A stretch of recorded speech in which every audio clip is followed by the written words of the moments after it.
நேரங்களா நீ குழந்தை என்றால் நான் தொட்டிலா தாலாட்டா நீ தூக்கம் என்றால்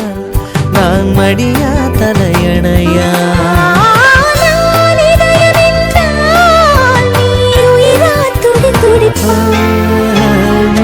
சமையலறையே